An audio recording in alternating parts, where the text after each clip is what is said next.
Hello and welcome to this episode of the Laundromat Millionaire Show, sponsored by HM Company at DreamTroths.com. Today we are excited to bring a good friend of ours on the show, Laundromat owner Aaron McLean out of Detroit, Michigan. Aaron is a good friend of mine, guys. He's a coaching client, and he is someone that has become a friend over the last 5 years that we've gotten to know him really well in the industry. And I got to tell you, this is a power-packed episode. Aaron really brings the heat. He's went from a, let's say, break-even or average laundromat owner of a 1,700 square foot store back in 2017 to being one of the top operators in the industry, has built a brand new 4,000 square foot store, and scaled pickup and delivery to $1 million business out of his new facility in the Detroit metro area. And man, does he bring the heat, Carla. He brings the knowledge and the value. He's a very transparent person if you've ever met him. And I am super excited to bring this episode to you. So let's jump right into the episode. Here's Aaron McLean. When he retooled it, I saw my revenue fall off like a light switch. That led me to one decision, which is like, I'm going to do this pick and delivery thing. Revenue jumped real fast. I mean, I was on the verge of just selling my store and getting out of the industry. And now it's like, it's been a life-changing decision to not give up. All right. So Aaron, welcome to the show. Thanks for having me. Yeah, man, we're glad for you to be here. I'm just going to get this out of the way right now, right from the beginning. For those of you that don't know, Aaron is a good friend. We are Michigan brothers. We are. I have coached him for years. Yes, we have been to Michigan football games together. So I'm just going to come right out of the gate and not even be shy about the fact that you are a friend outside of the laundromat industry, but we met through the laundromat industry networking, and as we always joke about the old CLA forums and things like that. You have been to our store, and I have trained you, and I have spent tons of hours on the phone with you, coaching you, and I tell a lot of people this, but Carla probably more than anyone else. Aaron does everything right, and that is high praise because, I mean, you don't listen to everything I say. In fact, you challenge everything I say. But I just want to get that out of the way right from the gate, because I want people to realize, as we share your story, Aaron, that this guy does it the right way, and he's in a good market, but I wouldn't say a great market. He's outside of Detroit, Michigan, if in the suburbs. But man, has he done an awful lot right, and he knows how to build a team. He's a very successful entrepreneur. He owns multiple stores now. He's invested with a small store in the beginning and then built a brand new store. He scaled a crazy big pickup and delivery business. And I am just honored to share your story. As you know, Aaron, I've been trying to get you on the show for a few years, but he's all shy. But I finally guilted him into it, I think is what I did. But anyway, so I'm glad to have you here. I'm honored. And let's talk shop, man. Let's share some of that value and that knowledge that you have with the industry. So thanks for doing this, man. We appreciate it. Thanks for having me. It's been a few years in the making, but yeah, let's chop it up. Yeah, awesome. All right, well, we're going to do what we do with a lot of our clients, and I know you listen to every episode multiple times. Aaron's half of our reviews, but he's a big fan. But anyway, I want to start with the beginning. When maybe we start with like when you got into the industry, which I know we met not too terribly long after that, but your dad actually owned your store, right? Yeah, so we lived in suburban Detroit, and my dad was he was a line worker for General Motors. So he worked in an assembly plant. He was coming up on his 30-year retirement date, and that was around 2006 or so, 2005, something like that. So he was looking for his next chapter, and we were looking at car washes and RV parks and laundromats, and well, about 10 minutes from our home, there was a classified ad in the newspaper that came like on Wednesdays and Sundays. And it was just like a 3-line classified ad that said, laundromat for sale, super reasonable. I think he paid like $25,000 for it. Nice. And he bought that in 2004. And I remember him telling me when he bought it, there was no change machine, and the average day was $35 revenue. Wow. So it was, I don't want to say it's a zombie mat. It was like the equipment was literally from like the 50s and 60s. Yeah. So it was a 1,700 square foot store. I think he said rent was $600 a month. But anyway, he retooled that store piece by piece, used equipment, never borrowed a dollar. Used a distributor that dealt in like old equipment, and we kind of retooled it one piece of equipment at a time. I was involved very peripherally, just helping out as a son, but it was not my day to day. That was his thing. He knew he had about a 10 or 15 year runway before my mom retired. She worked at Ford. Well, fast forward till around 2016 or so, they were both retired, and they were going to say, "Hey, we're snowbirds. We're going to Florida for half the year. We have to sell this store. Do you want it?" And I thought about it for about 30 seconds and said, "Yeah, I want it." So he sold it to me. Luckily, he had very favorable terms, so was able to land contract it over to me. I paid it off as quick as I could, but that was in 2017, and had old. I had updated as much as I could. Old Wascomet equipment. Customers loved it because it was 3 baths and 3 rinses and all this sort of stuff. And the water bills were insane. Yeah.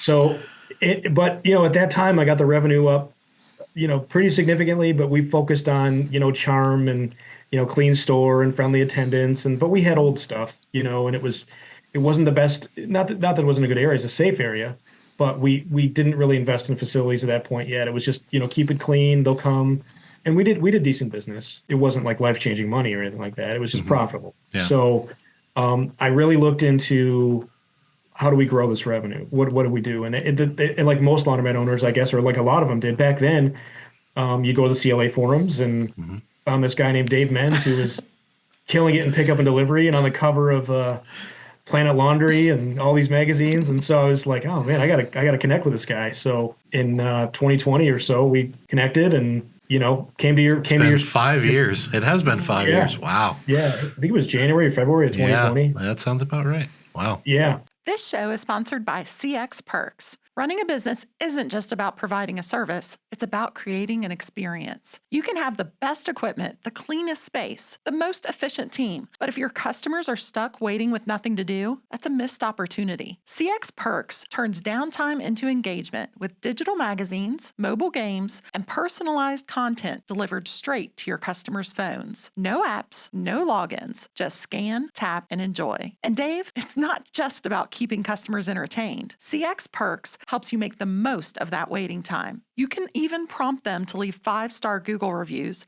push out promotional offers, or collect feedback through surveys, all with zero effort on your part. That sounds absolutely awesome, Carla. It's not just about giving people something to do, but using that time to build loyalty and grow your business at the same time. I love it. Exactly. Whether you own a laundromat, a salon, or an auto shop, your waiting area is your first impression. Make it one that keeps customers coming back and helps you get more reviews and feedback. Right now, listeners of Laundromat Millionaire can get $100 off your purchase of CX Perks by using the special link in the description or visiting laundromatmillionaire.com/services. Upgrade your waiting experience today at cxperks.com. So tell me a little bit about when you bought the business from your dad, and this is just real quick, but when you bought the business from your dad, sounds like you got it at a decent price, but I mean, he didn't give it to you. You had to buy it. Did you, what did you believe your future, because I know you had other income streams and other career paths. And I mean, did you just believe it would be like a side hustle and like best case scenario would be a nice little side hustle that made some extra vacation money for you, which is kind of how I honestly saw my business when I first bought it. Yeah, it was a hedge. It was this is fun money. This is play money. It wasn't, like I said, it was not life-changing money. It was nice. So I thought it was like, well, this is great. This is a nice secondary income that doesn't require me to be anywhere 40, 50 hours a week. And I'm thought, man, my dad built this business from nothing, from $35 a day to like, it's making money. And yeah, we need to invest in new equipment. But I was very much on the edge of, is it worth new equipment or not? Because I didn't do crazy high revenue. The reason I reached out to you initially was like, I knew I had to grow revenue. I knew that I have this equipment.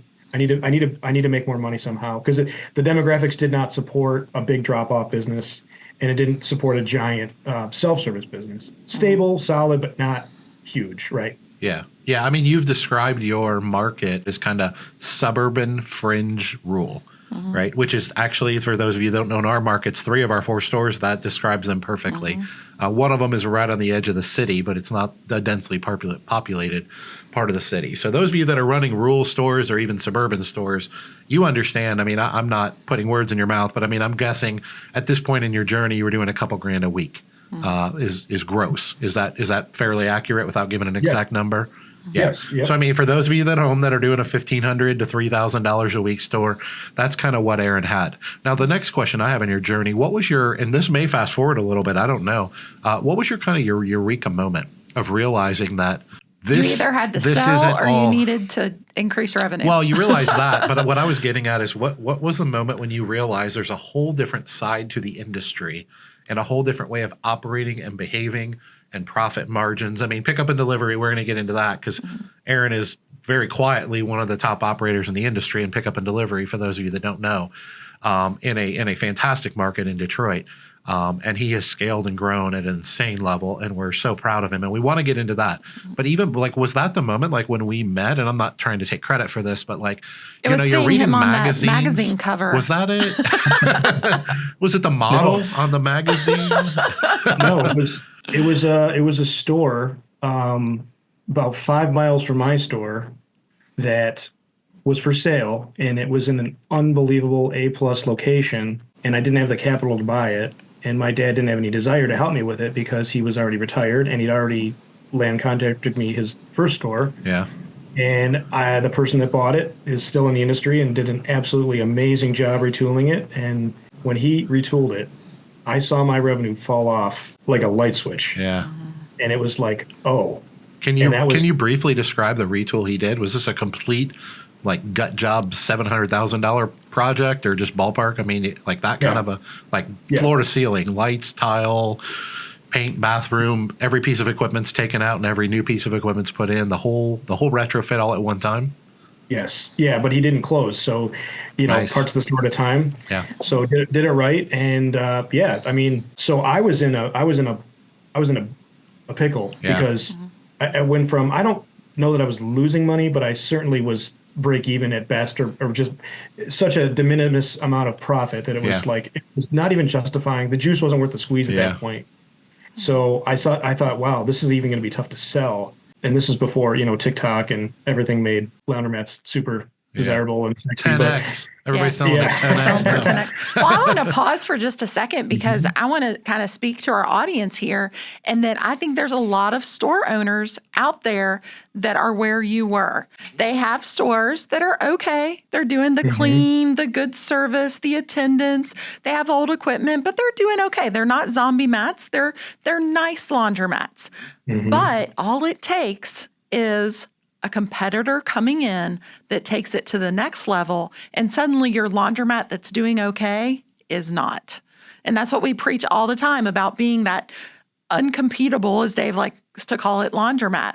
Like, you have to basically be so good that you make it to where the competitors don't want to come into your market because they know they can't steal your customers. Right. No. And the thing is like, if they have to play like Laundromat Casino, like, is this machine going to start? Because I have to use a coin slide, and there's a brand new, it's super sleek, it's nice, it's clean, it's in a better location, it's closer to shopping, it has drive-up parking, it has all these other things that you might not realize factor into a human's decision of where do I want to carry this like week's worth of laundry into or not? Does it have air conditioning? Like, I didn't have air conditioning. It was like 90 degrees in the summertime. I couldn't even. There's no way I could. I mean, I would get quotes for air conditioning, be like $35,000, and I'm like, there's no way. Like, you didn't have the revenue to support I didn't own the that. building. Why would I do that, right? So, I was at a place where I was like, okay, this owning a business stuff is real tough. You better get. I had to get creative. I had to get really creative, really quick, and that led me to one decision, which is like, I'm going to do this pick and delivery thing. This is gonna, there's 5 million people in Metro Detroit. There's plenty of customers. I'll go to them. But that was kind of it. I said, I know I can find the people to do this. I just have to find, basically the Rosetta Stone of what's the, how do you do this, right? How do you go from like, I have a store to like, I need to get customers. So that was really where I found Dave, so. Would you like to make more money from your laundromat? Would you like those machines you're paying for to have more turns per day? Do you offer wash, dry, fold services or pick up and delivery laundry services? If not, would you like to? Whether you do or not, we have an amazing opportunity for you in Cincinnati, Ohio. Yeah, you've probably heard about it, guys, but it's our wash, dry, fold, pick up and delivery workshop.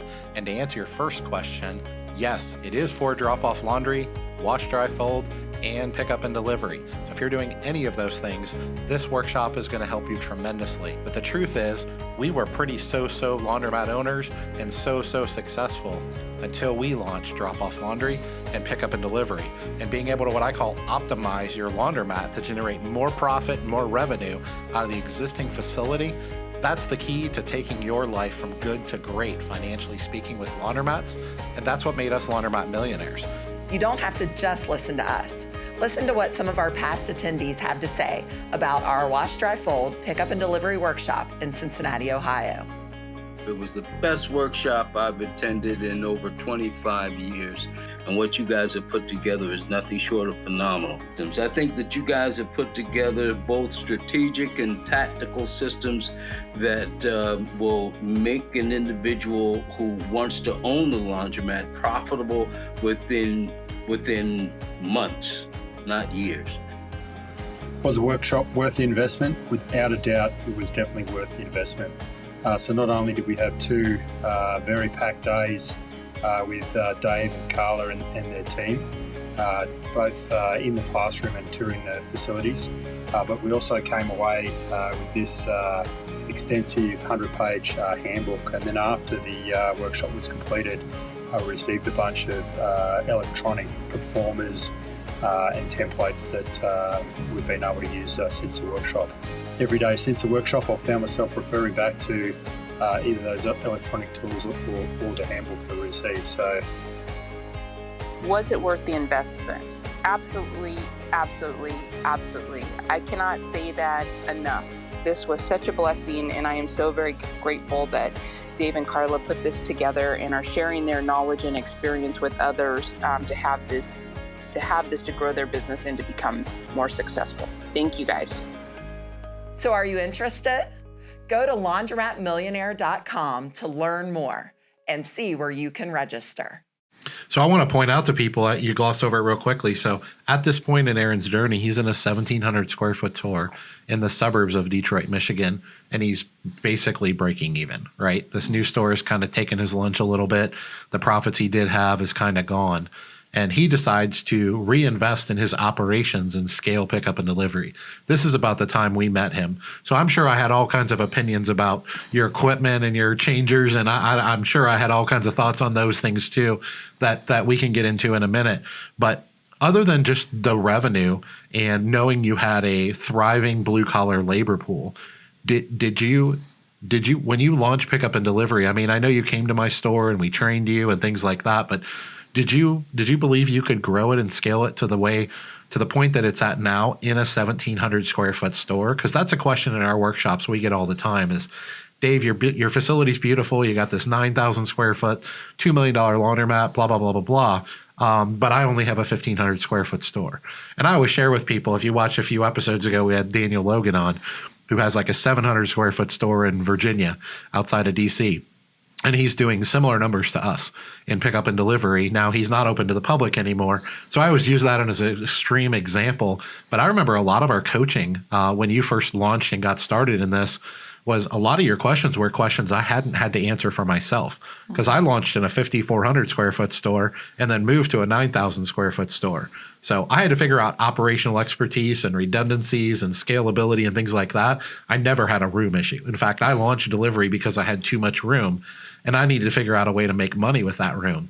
You were one of the first, and this is going back 5 years now, but you were one of the first clients that I worked with where we together had to come up with a lot of really creative solutions because you scaled. I mean, you were shot out of a rocket when it came to pickup and delivery. Can you talk a little bit about that and maybe some advice you have for people that are scaling pickup and delivery in a smaller facility or maybe even launching? Because you learned a ton of lessons, and I did too, by the way. Yeah. So like the first lesson is, if you're doing anything like that store is too small. To this day, that store it's too small. I need to reconfigure the floor plan still, which it's going to happen this calendar year. But it was too small to process the orders with being open to the public. Mm-hmm. So we went to overnight processing pretty quick. Like I think we launched in like March, and by June we were doing overnight. That sounds about right. Yep. Yeah. So like it had grown so quick, so fast. And then we were dealing with okay, well, we close at 9. When's the last wash? How do we handle this? And you get a 1-star review because this customer who's been using your store forever always does their laundry at 10 o'clock, and now you're closed at 9 o'clock. And You were so then catering to those 24-hour clients.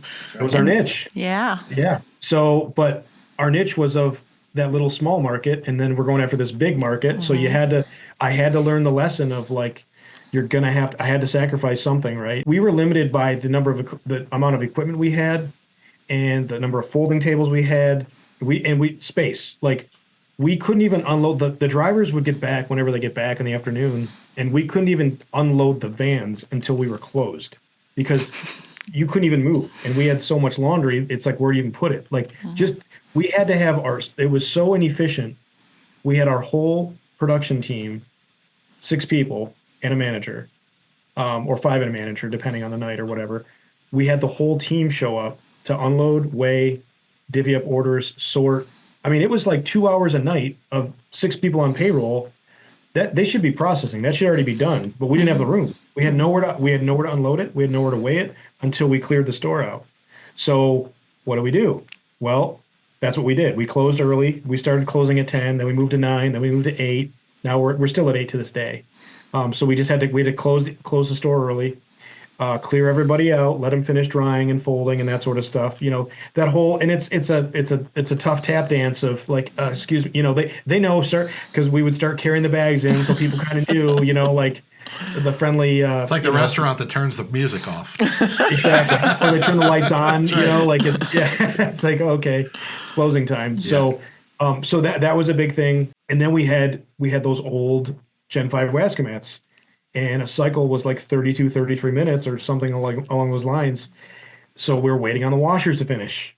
And then, you know, of course, when those come out, they're not as dry as new equipment, right? So they're a lot more wet, takes longer to dry. So we did have new dryers. My dad bought new dryers in 2008. So those were the newest equipment in the store was our dryers. So we had a great drying capacity.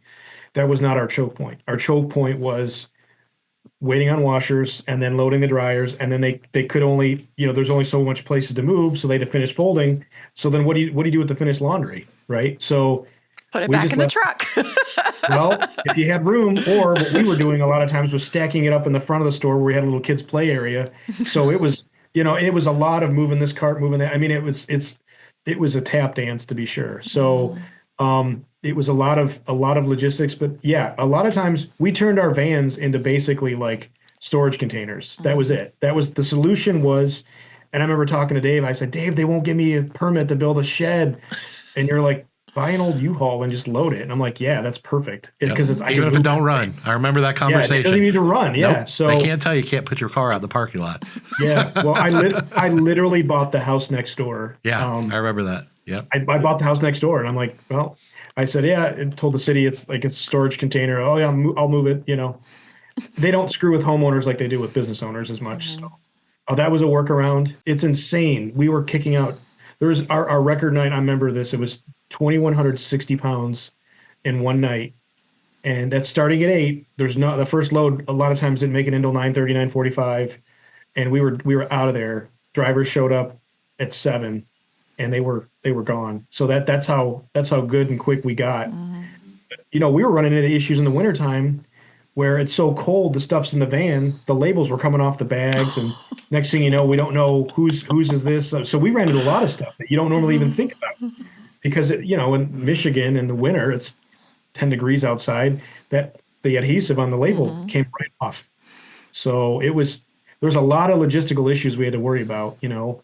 So we would label it, and then we would like masking tape the label to the bag just to be sure that it stayed, you know. And it was a lot of little logistical hiccups like that for sure. But yeah, it was within.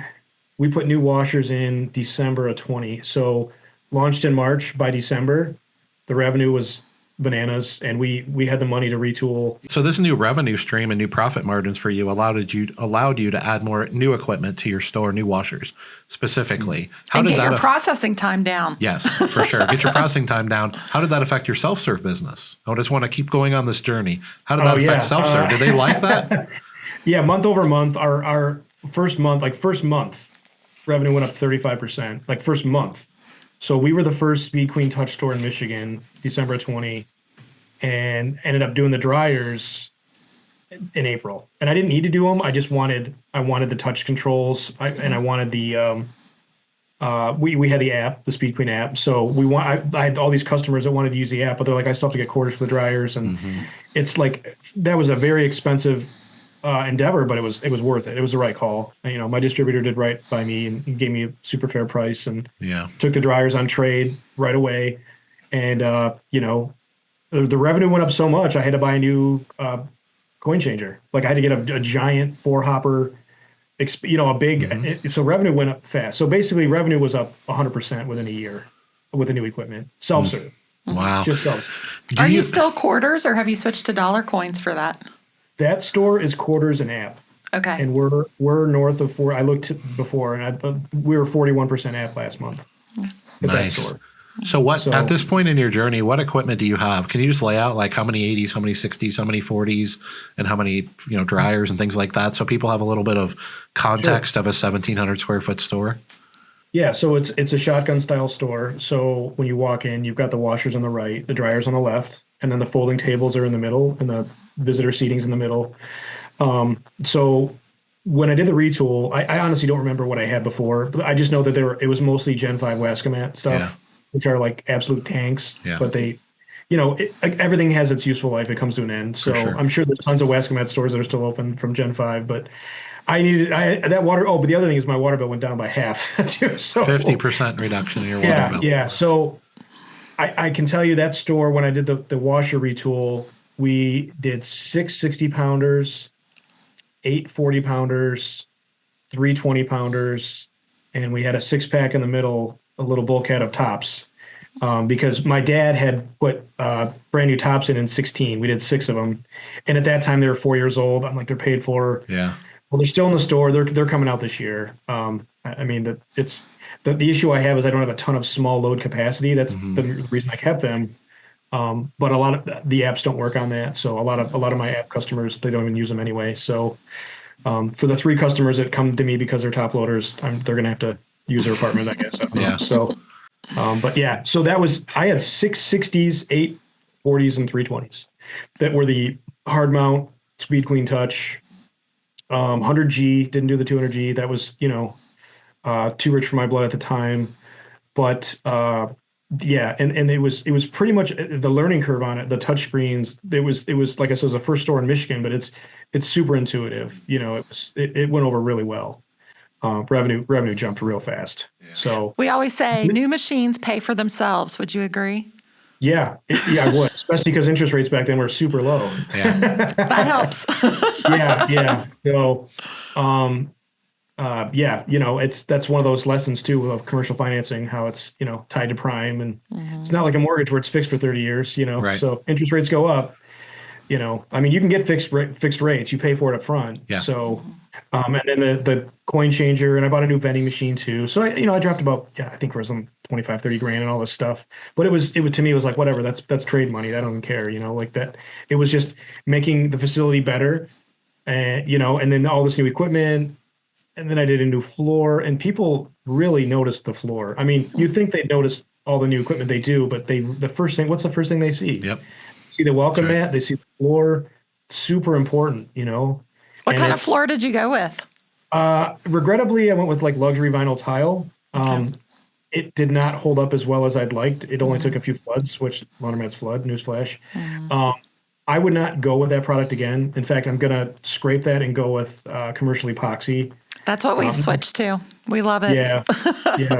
I love tile. I mean, tile is beautiful, but it just doesn't have the durability that we need in a laundromat, I feel like.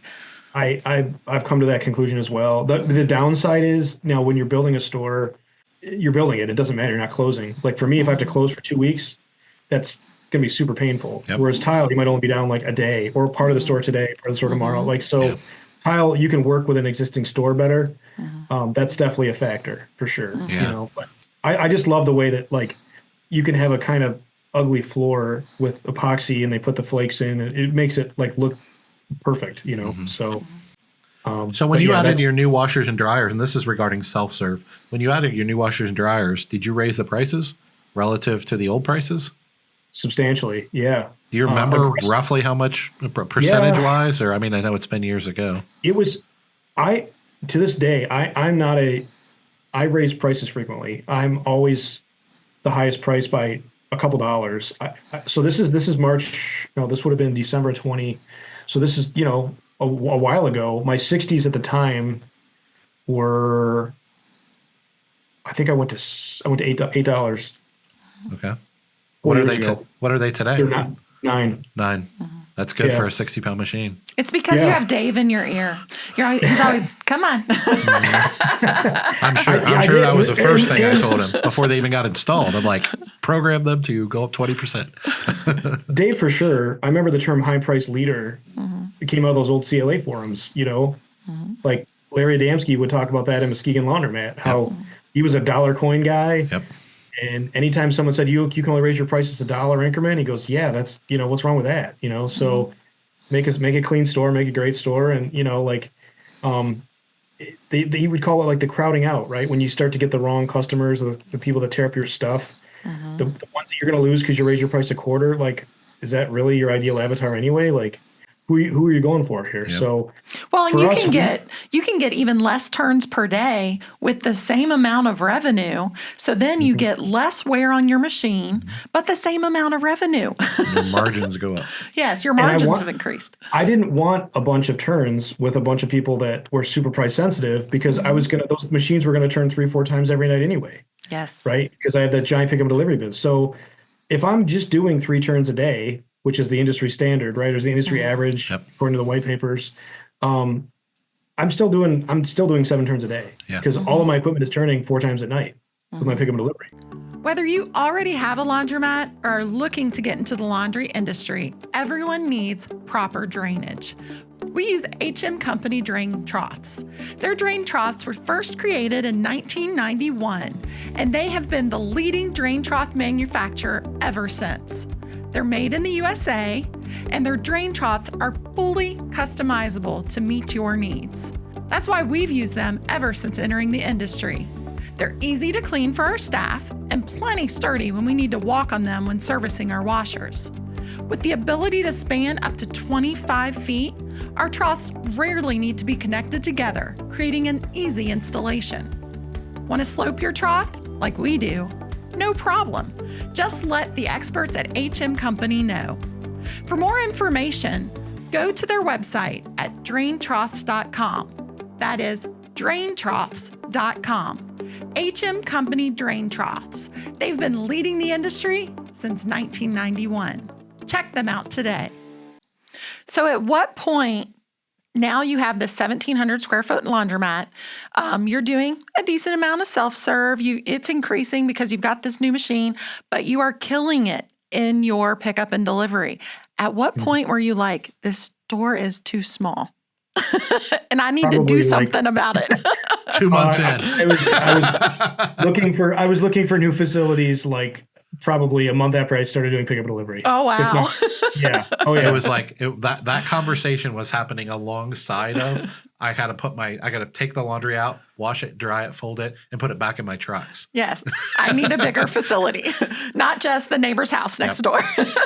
Right. Yeah. Right. Which was now my house. But yes, that was, I was expanding that way, but it wasn't zoned right. I couldn't do much with it. So it was pretty quick. And, I do have a background in real estate. I'm a realtor. So I have the access to the MLS, and commercial real estate's a little bit different, but you just kind of put it out there like, hey, I'm looking for something zoned in Michigan. It's C2. Commercial 2 is like, that's what you look for, because then you don't have to fight zoning wars or anything. So I found a building that had been for sale in my hometown where I grew up, in a little town called Flat Rock. And I remember it as a kid. It was a lawnmower repair shop, and it'd been sitting empty and full of the old stock parts and pieces. And, I think we ended up closing in November of 20. So right before like I said, I just retooled in December of 20. So it was already in the works that this big 3,700 square foot facility, this will be where I now process, which, that's how it came to be. I had the right zoning, I had a building, but that was about all I had. So So tell us about the journey of this new space. It was quick and easy, and you moved your facility over, right? Yeah, it was super painless. I mean, I don't know if you built anything during COVID, but it was super simple. Cheap, super So, cheap. yeah. No, I'll share as many nuggets as I can, and honestly, I blocked out a lot of the negatives because it was painful. I can tell you, I ended up going because I own the property. I closed on the property with my local credit union, the real estate deal, and then I ended up doing a refinance I did a SBA 504 loan. And that was a lot of paperwork. I think it's well documented that SBA loans are incredibly difficult. But I'll tell you this, it was worth it because I got a 20-year loan at a fixed rate when the rates were going through the roof while I was literally building this store. And, I got a 20-year loan at 6%. So that's awesome. On a big chunk of that equipment and building. So I'm very happy I went through that. Now, because I was a store owner prior, I only had to do a 10% equity injection, which is great. Now, did I have to cross-collateralize my store and personally guarantee the loan? Yes.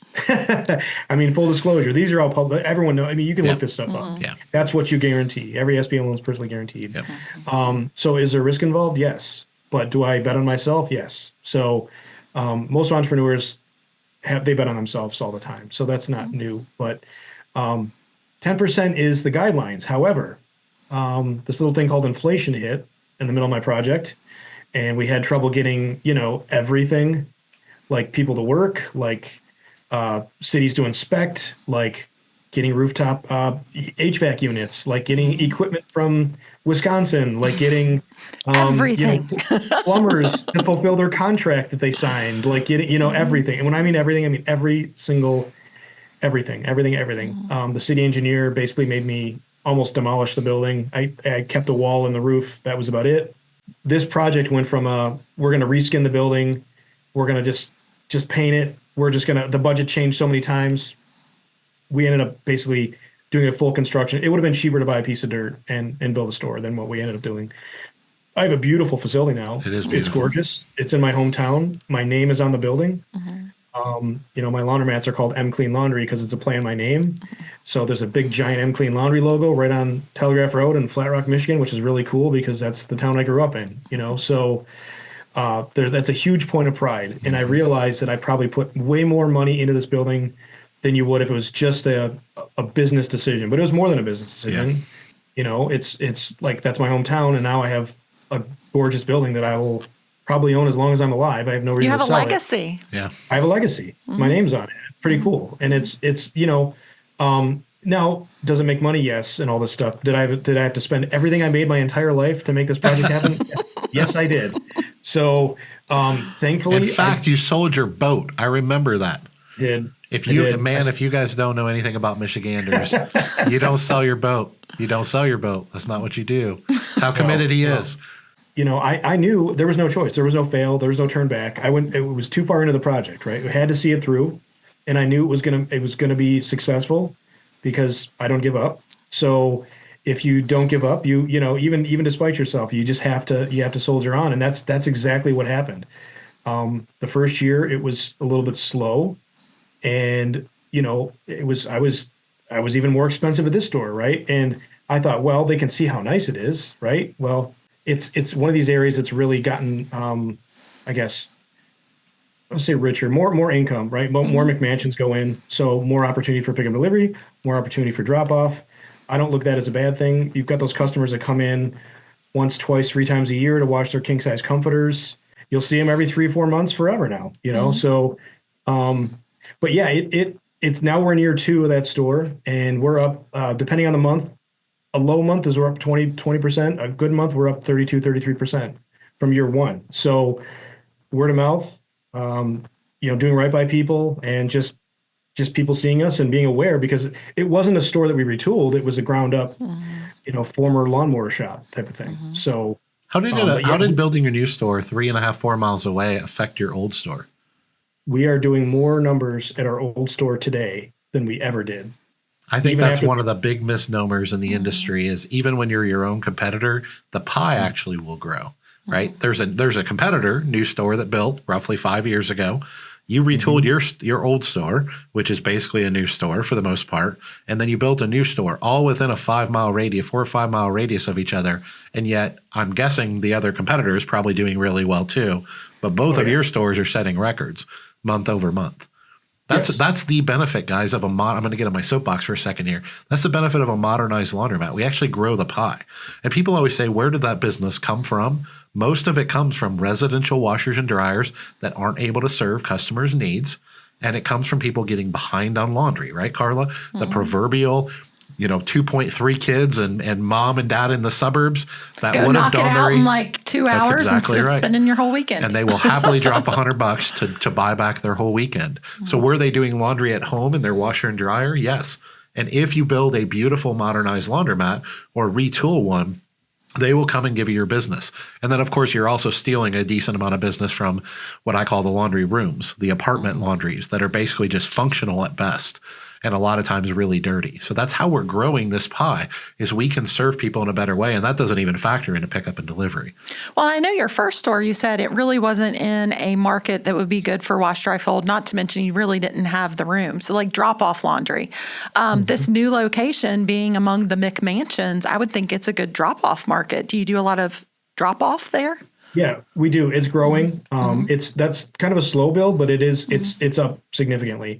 So we ceased drop off at the first store, and we transitioned everyone to the other store. It's an 8-minute drive, so we lost some of them, but we're in a much better location. Like our traffic count is like 30,000 a day now. So we just people seeing the building, they try us, and obviously word of mouth, social media posts.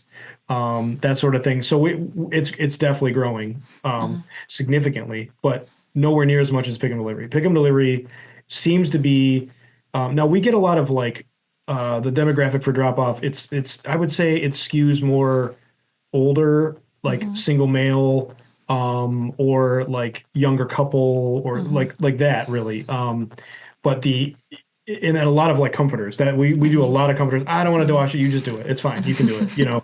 And then you get a lot of the people that have wash and dry at home, and they're just behind, and they're like, I don't care what it costs, just give it back so we can just put it right in the dressers.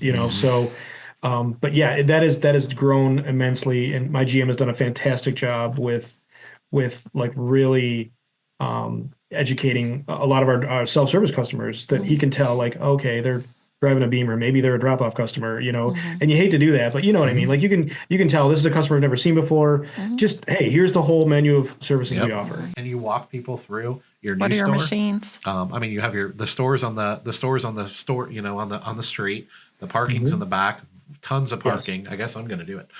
You have this beautiful. I'll just take over the episode. It's my show. And you did it right with the automatic doors and this really wide entry area. Describe for people how you built it, and not just the self-serve of where the washers and dryers are, but you built this with your full, what we call your full service laundry business model in mind. So you built the storage, and you built the big, what we call drop-off room, and the big retail counter. Can you walk them through all of that? Yeah, sure. So we actually have, so we're right on the street. We're on Telegraph Road, which is US 24. It's a major street, but where we're in town. So it's 2 lanes, a turn lane, 2 lanes. So it's a 5-lane highway. Speed limit's 35, and there's a stoplight right there. So keeps the speed down. The stoplight makes it easy to turn left or right. So it's super. Even though parking is in the rear, it's not optimal egress.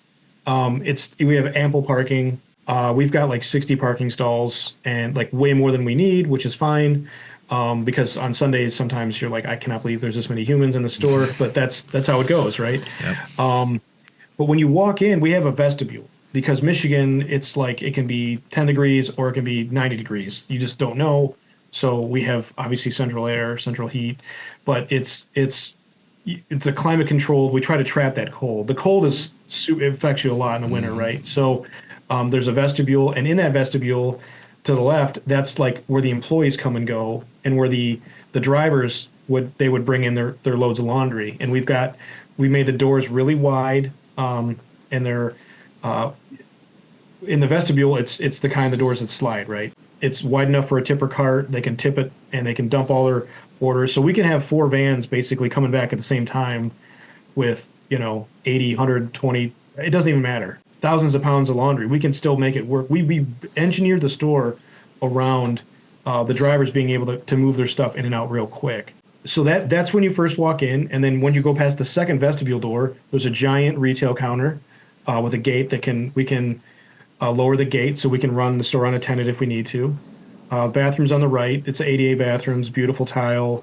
And then when you walk in, like I said, there's the first bank of washers. We have 100 and then 380s on the side facing you. On the back side, we've got 560s. And then the next bulkhead, it's 1240. So you have 6 and 6. And on the back, we've got 620s. And it's all Speed Queen Touch, 200G, good stuff. And then dryers, we've got 6 75-pound singles. And then we've got, I think we have 9 45-pound stacks and then 3 30-pound stacks. So we've got 30s, 45s, and 70s, 75-pound dryers. So and then we have, I think, 12 folding tables.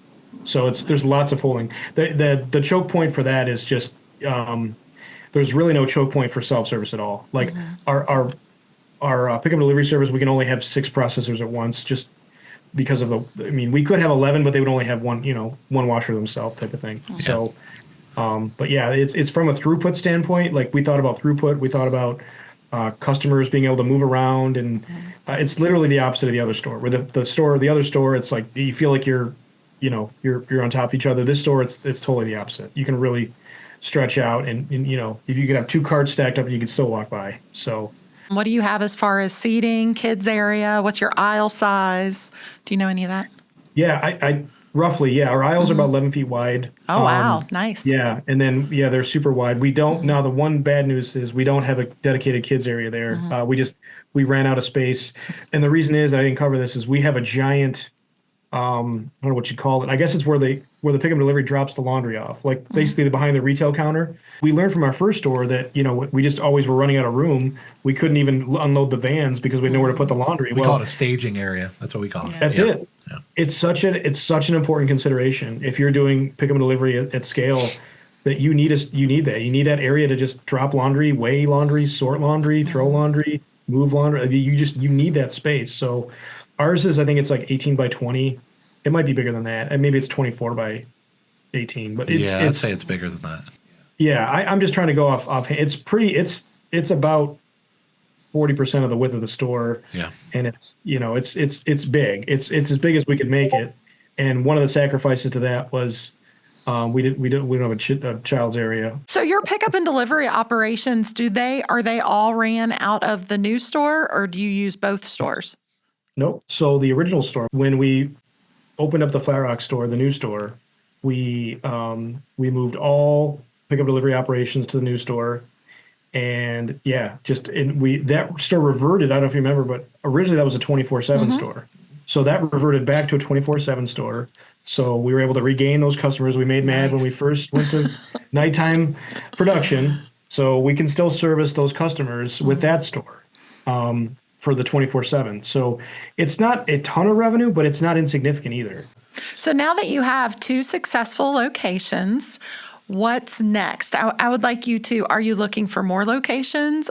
And what do you think? I would like some of your insight in overall the market, the laundromat market, because I know laundromats are very hot right now. A lot of people are wanting to come into our industry.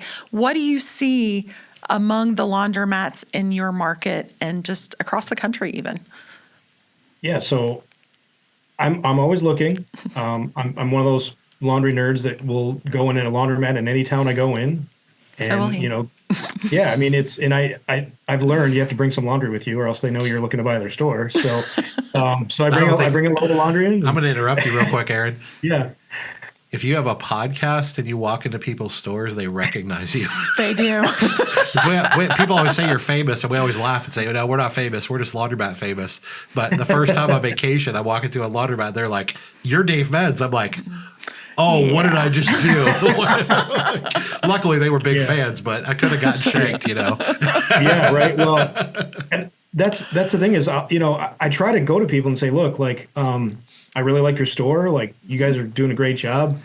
And you try to say like, look, if you're ever interested in selling, let me know. I don't know why you'd want to sell it, but everyone's got their reasons. Yep.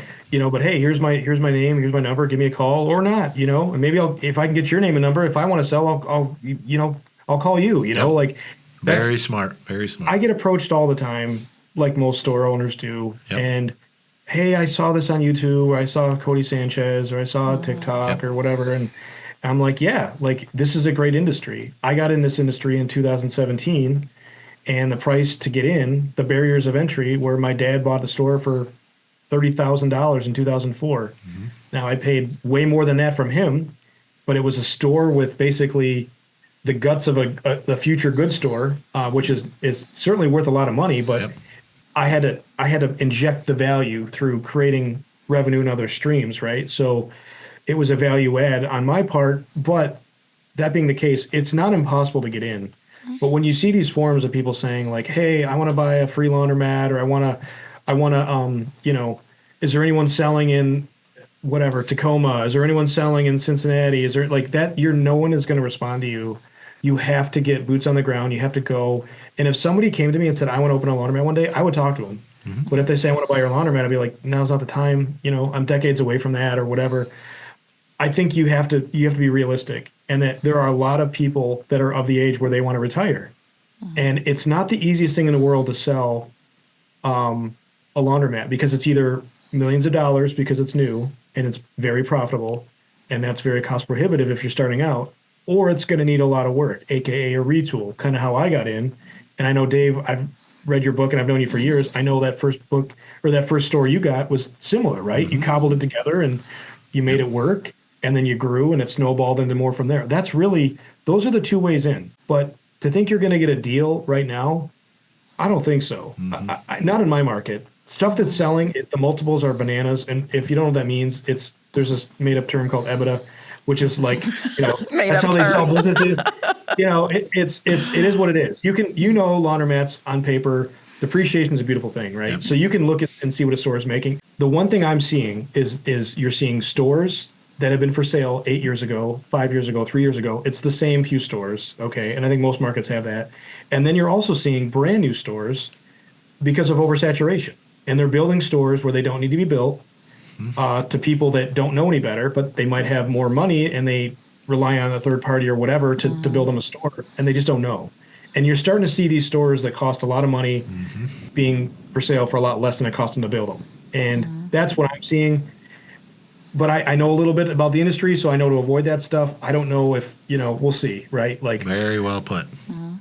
Yeah. Well, and you have to be careful too, because if you go into that, and if you're doing a franchise or a revenue share, or even if you have investors, like if you're able to be profitable, if you're not even keeping it all, so that makes it even harder if you're going into it that way. Well, a lot of these new projects, a lot of them are franchises, but we're not picking up franchises. A lot of these new projects that are out there, somebody will someday make money and it will be a great asset for them, but it'll be after 2 or 3 people take a haircut. The person that built it for 1.6, they'll sell it for 1.3, and the person that buys it for 1.3 will take a haircut down to 850, and the guy that or girl that buys it at 850 might make money, or it might be the person that bought it at 7, and they'll have a great asset that cash flows for decades and decades and decades. But man, if you're one of those first two or three that take a haircut because you bought a dream, hook, line, and sinker from a franchise or otherwise, from a YouTube channel or whatever. Built an amazing laundromat that was crazy expensive, and you couldn't get the revenue. Oversaturated market. I mean, there's more than one way to fail. Trust me, there's a bunch of ways to fail. But we've done some of them. Yes, we have. Yeah. No, I've made very expensive mistakes. I really have. Yep. It's part of business. If you're not making mistakes, you're not trying. Yeah. It's don't make them again. Yep. Learn from them. Yeah. Grow revenue to cover up those mistakes, right? I look at it like, well, that's okay. Maybe you're not making as much as you thought right away, but then okay, well, try pick up a delivery, or try different avenues. Try getting maybe you can pick up a van and you can launch and you can go for it and find niches and do different things. There's so many ways to grow. You have to get creative, right? Like you can't just say this is hard, because it is, and it's competitive, and it's getting more competitive, and the people that are entering the space have deeper pockets. But yeah, I mean, to your point, Carla, I really think that you can find a way. You have to be clever. You have to be willing to knock on a lot of doors and talk to a lot of owners, which can be very hard to find. I know this because I'm in the industry and it's really hard. And it can be tough, but there's always people that are struggling that might want out. And if you can come up with a clever way to bring in more revenue, I mean, it's definitely there. That's probably the way in. That's how. Am I looking for more stores? I am, but real estate has to be part of the deal. That's one of my things. Real estate is how I made my money. It's how I was able to even get into the laundromat space. Was having the capital from real estate. So I'm just a big believer that's part of it. Now I realize that's going to prohibit me from growing very fast, but if I never get another store, I'm okay with that. Yep. If I get one or two more, I'm okay with that too. I just want it to be part of the deal. So. Yep. Well, before we let you go today, I wanted you to talk about your team. You have built a substantial team, powerhouse team, in a fairly short period of time. I mean, I know we're talking 5 years, but did you do I remember correctly when you bought your store from your dad? Did you have any employees? I don't think you did. Just attendants. Okay. Were they W-2? Yeah, everybody's W-2. Okay. Yep. So how many employees did you have when you bought your store from your dad? I had 4 very part-time. Okay. Very part-time, like 10 hours a week at most. Gotcha. Yeah. Okay. And describe your team today. So as of today, we have 18 W-2 employees. And there's the first store, we got rid of all drop-off, all pickup delivery. So we just have cleaners there, and it's not attended full-time. It's just we have cleaners go in 3 times a day, 7 days a week. It's 24 hours. So we also have posted phone numbers everywhere. If you have equipment issues, you can text, you can call, we're reachable. We obviously have the ability to issue refunds in real time with the app, the SpeedQueen app. And then we have, depending, 4 or 5 attendants that cover those shifts, all W-2. And then the other store, the number of processors varies, but we have, in essence, there's about 20 on the team. And we have 3 or 4 attendants. The GM is there, core hours, Monday through Friday. He's there from open to like 6 p.m. So we are attended 10 a.m. to 6 p.m. 7 days a week at that store for drop-offs and for just helping customers, that sort of thing, keeping it clean. He's there Monday through Friday, 10 to 6. A lot of times we have an attendant there as well as the GM, because the GM oversees all the operations, all the pickup and delivery, making sure that supplies are stocked, all those things. And then we have 5 drivers.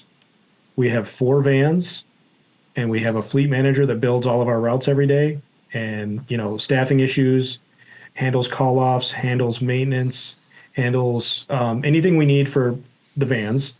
And then we've got 6 or 7. This is what I'm saying. We just hired one.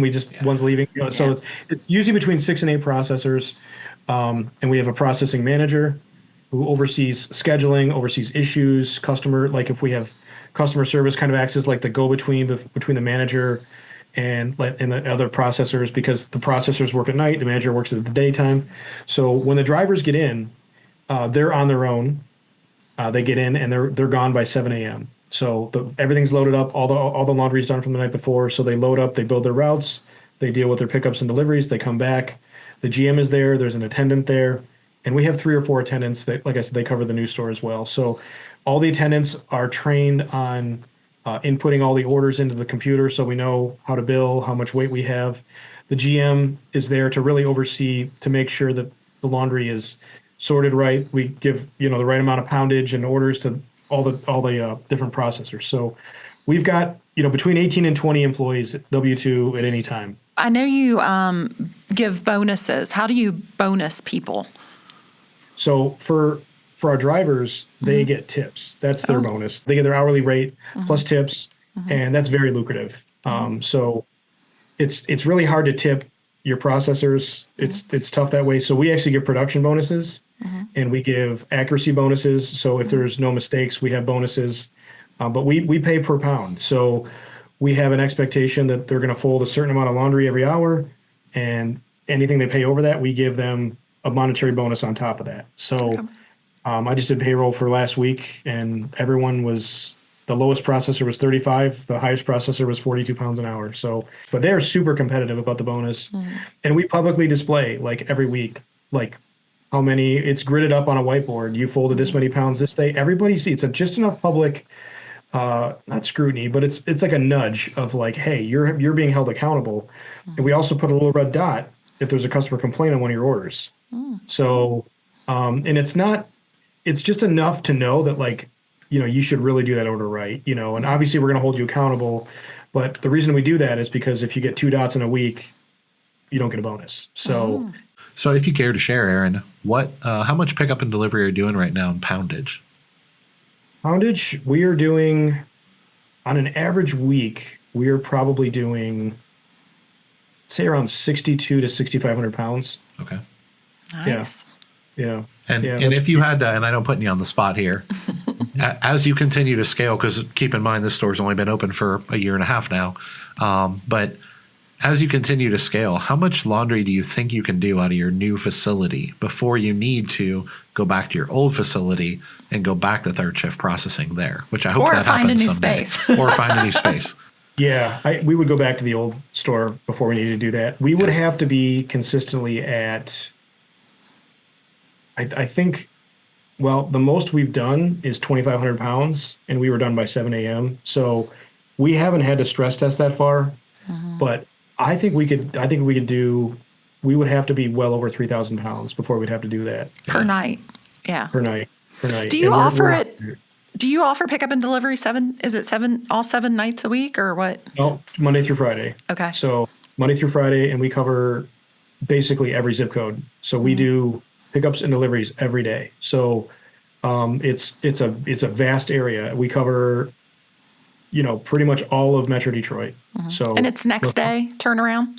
Next day turnaround. Yep. Pick up the day, delivery tomorrow. So we're starting to grow the light commercial type a lot. That's growing heavily, your salons and spas and the sheets and that sort of stuff. So I'm seeing how big that market is. But yeah, we definitely have some room to grow. We could be okay. And if we do, we know we can do 2,000 pounds at that other store as well. Yep, so that's right. To me, it's a good problem to have, but that is our plan for if we come to that. Now, who knows? Maybe I can acquire another space or store that's, we can make a dedicated processing facility. That's not a huge priority, just because the location would have to be kind of close to where we are, because I've already built my team, I've built my staff. I don't want to start all over. We've kind of built it, the way we like it. We're super happy with it. It's tough to always be working, right? If you have nighttime production, you have to have people you trust at night. And I now have the right person in place at night, and I now have the right person in play during the day, where they can communicate with each other, and I can be a factor. But I've scaled this business to where it can run without me. Now, obviously, I'll answer the phone if there's an issue, but you have to get people that you can train and teach and let them lead, right? Like if I'm doing all the work, it's not scalable. You really only need 1 or 2 employees you really trust to build an amazing team, but you need those 1 or 2 employees to build around. You need those building blocks, those foundational employees. And that can be the hardest part. And I'm sure, Dave, when you coach people, that's, it's like, how do you find your Marlene or whatever, right? Like that's so hard. Like that's it. That's like, because you and Carla can only do so much, right? Like that's, you can't be there 24/7, 365. You need someone who's your eyes and ears, who's going to hire people who can be your eyes and ears. And so that's a big part of it. I if that's the one thing I can say, you absolutely need that one leader to build around that. And it's in order to get to like our level, right? Like you have to have somebody that you can build around. That has your same vision for the whole business. Everything. Ethics, character, integrity, leader. Work ethic. Yes. That's right. Yes. Yeah. I mean, like I know you guys have the same kind of employees where, like, if they find $100 bill in a pocket, it's going to be in a sandwich baggie. It's going back.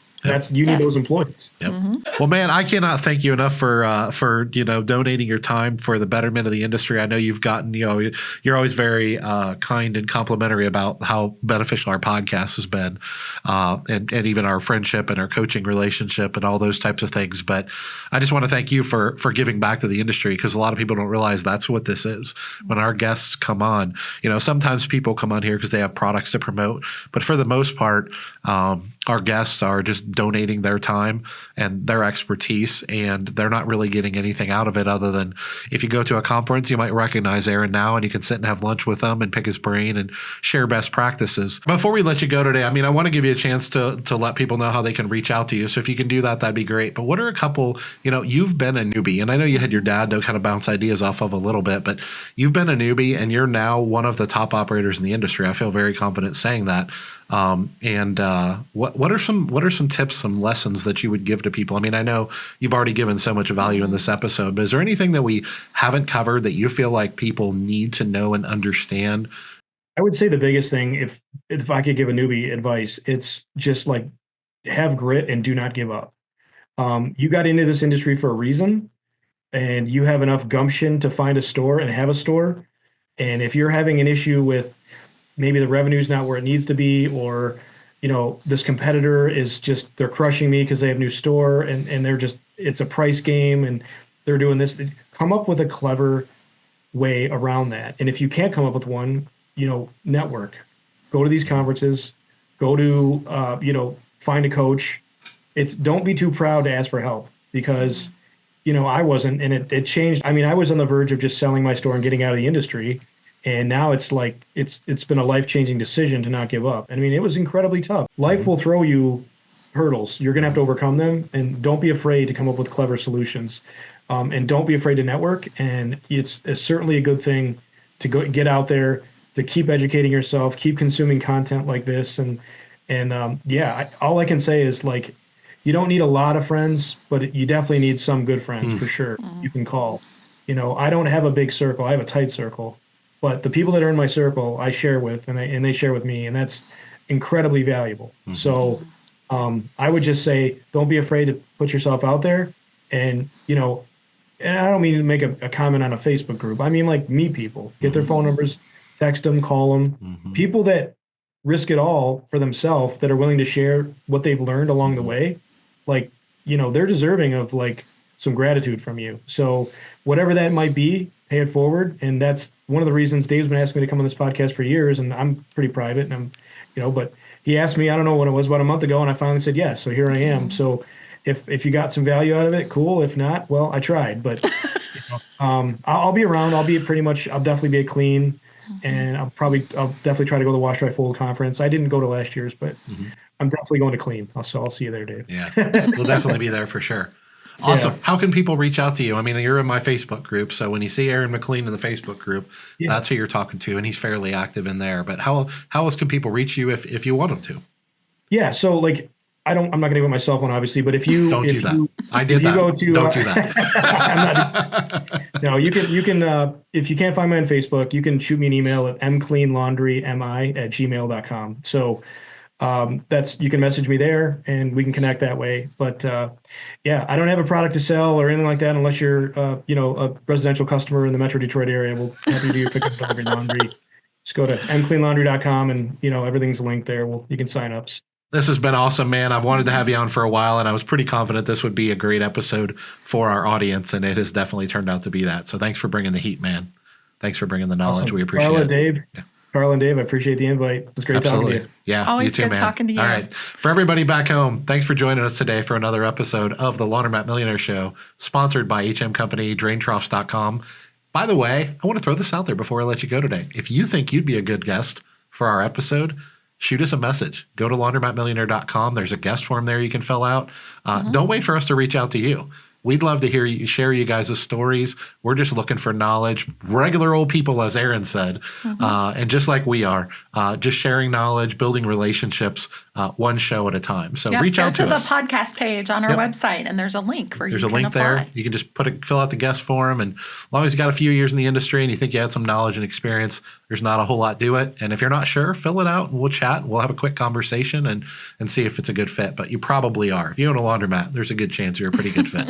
So anyway, that's all for now. We'll see you guys next week. Thanks so much. Take care.